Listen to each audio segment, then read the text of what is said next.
What is up, my fellow YouTubies? Today we're going to be starting a new series. I'm calling it Rimworld Blood and Fire. That title's going to make more sense as we get into it, but let's just marvel at this homepage that Rimworld's got going on.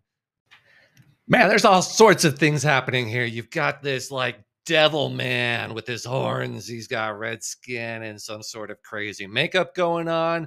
And then you just kind of like notice that he's got a baby on his back. The baby's got some baby horns. And what's this like tube thing coming out of his chest and hooking into some like robot? I don't know. And there's spaceships flying around and he's over some planet. It's pretty epic. And that's really what Rimworld is an epic game. It's probably my favorite game in the world. Yes, you heard that right. In the world. You can take any other game, you can throw it at me. I'll say, yeah, that's a pretty cool game. But have you played Rimworld? And I mean, have you really played Rimworld? Because if you haven't, and you think you have, then you probably haven't, if you know what I mean. Okay. Anyways, let's go ahead and get started.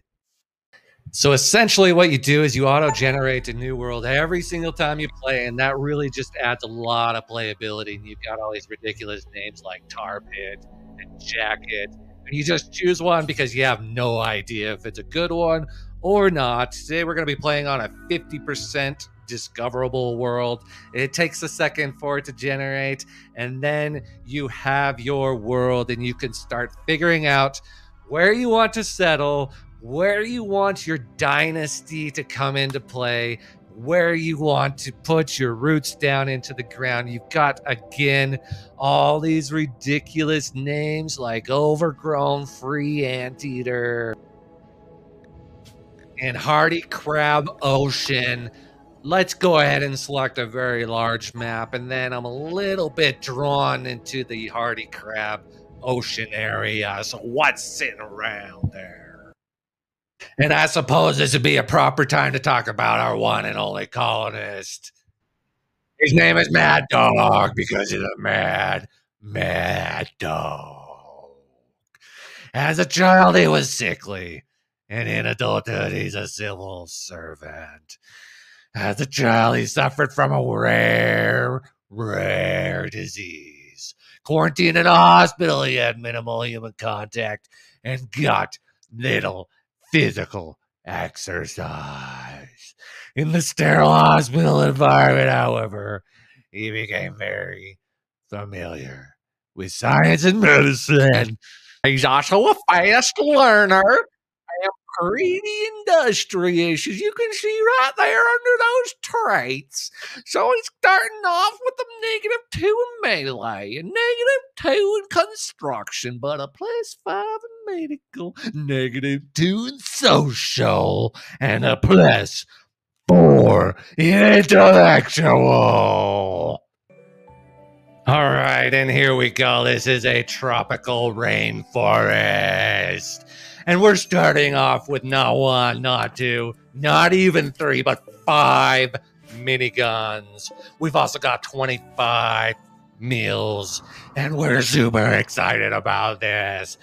So the first order of business is to figure out where the heck we are and where the heck we think we can settle.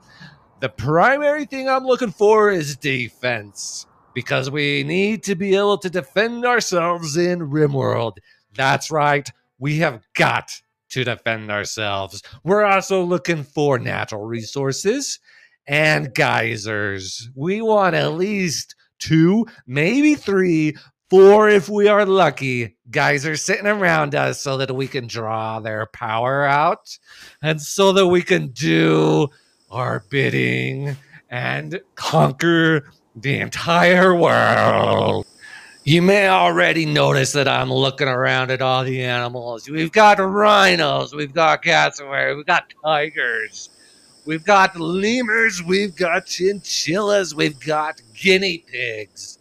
We've got basically every animal you've ever wanted. Just call us Noah's Ark, why don't you?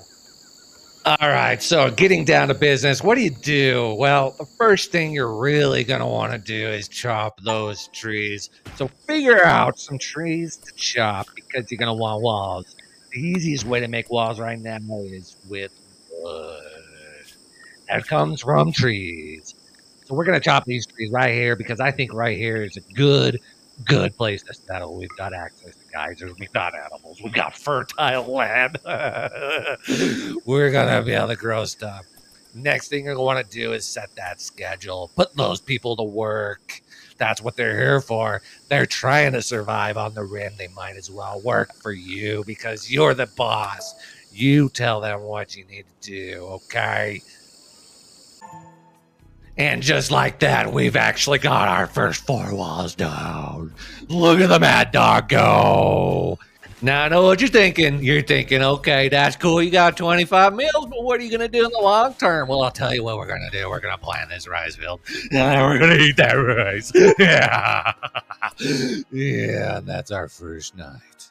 We are sleeping like a baby. Oh, look at that little mad dog.